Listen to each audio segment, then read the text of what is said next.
ستړی ستومان ژوندون نمیشته درمان ژوندون. علیکم ورحمۃ الله وبرکاتہ. نن دلته راغلي یو جومات لپاره د کارپیټ یعنې فرش ضرورت دی. نو راغلي یو چې دلته بازار دی، نو انشاءالله کارپیټ واخلو. بیا ځو به انشاءالله په جومات کې بیا وارو له خیره سره یو کس رابطه کړې وه را سره چې زموږ په دې یخه یخنۍ کې د جومات لپاره کارپیټ نشته ده. نو راځو ساعتې نه بعد کارپیټ اخلو او انشاءالله هغې نه بعد هلته ځو، هلته وارو به انشاءالله سره اوسېږو. ژوندون ستړی ستومان ژوندون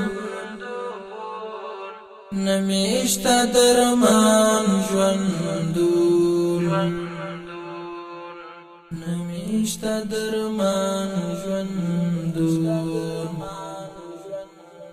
اخ په زړه زخمي یمه څه مې شو جانان ژوندون څه مې شو جانان ژوندون څه مې شو جانان ژوندون. نه لرم خندا په زړه ورکه شوه مسکا له زړه ورکه شوه مسکا له زړه. راغلی پر وجود باندې بیا سخت د هجران ژوندون بیا سخت د هجران ژوندون. ستړی ستومان ژوندون نمیشته درمان ژوندون نمیشته درمان ژوندون. اخ په زړه زخمي یمه څه مې شو جانان ژوندون څه مې شو جانان ژوندون څه مې شو جانان ژوندون.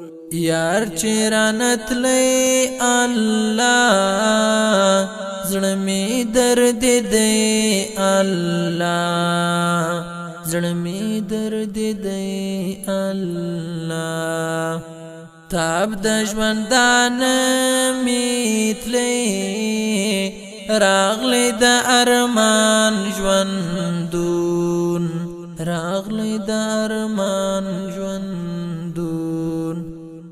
ستړی ستومان ژوندون نمیشته درمان ژوندون نمیشته درمان ژوندون. اخ په زړه زخمي یمه څه مې شو جانان ژوندون څه مې شو جانان ژوندون څه مې شو جانان ژوندون. غېږه چې به تا راکړه مینه به هم ما درکړه مینه به هم ما درکړه. څومره ښه وختونه وو تیر شول پر جهان ژوندون. الحمدلله ثم الحمدلله. دا کارپیټ موږ د مسجد ته راوړلو او دلته مو هوار کړو. حدیث کې راځي یو انسان چې د بل انسان حاجت پوره کړي نو الله رب العالمین د انسان حاجت پوره کړي. نو د الله رب العالمین زموږ د امید دی کوم انسان چې موږ سره په دې کې کومک کړی دی موږ ته پیسې را لېږلي نو الله رب العالمین د هغه ټول حاجت پوره کړي. نو راغلي ولته موږ سره د مسجد امام هم ناست دی نو هغه به تاسو سره یو څو خبرې شریکې کړي. الحمد لله والصلاة والسلام على رسول الله أما بعد. محترم مسلمانان ورونو، زموږ د مسجد صفونو ته ډېر اشد ضرورت و.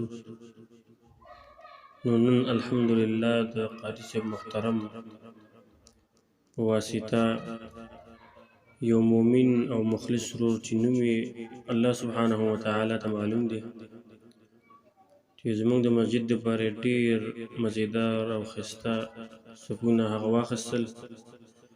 رب العالمین ورته مونږه د زړه نه دعاګانې غواړو او د هغې شکریه ادا کوو چې رب العالمین دې دغه مخلص ورور دنیا و آخرت ښایسته کړي او الله رب العالمین دې والله جنتونه ورکړي او رب العالمین دې ورته مال او حال کې برکت واچي. وجزاکم الله خیرا وبارک الله فیک. او بل د کلي کې د بجلۍ لږ کمزوري ده، نو اوس هم تاسو کتلی شئ چې بجلي نشته ده، نو دوی غواړي که زموږ دپاره دغه د سولر سیسټم برابر شي نو دا به ستاسو ډېره مهرباني وي. نو که څوک هم دوی سره مرسته کول غواړي نو په دغه نمبر موږ سره رابطه وکړئ. سمی شو جانان ژوندون زړه راته شی راوکړه ګیله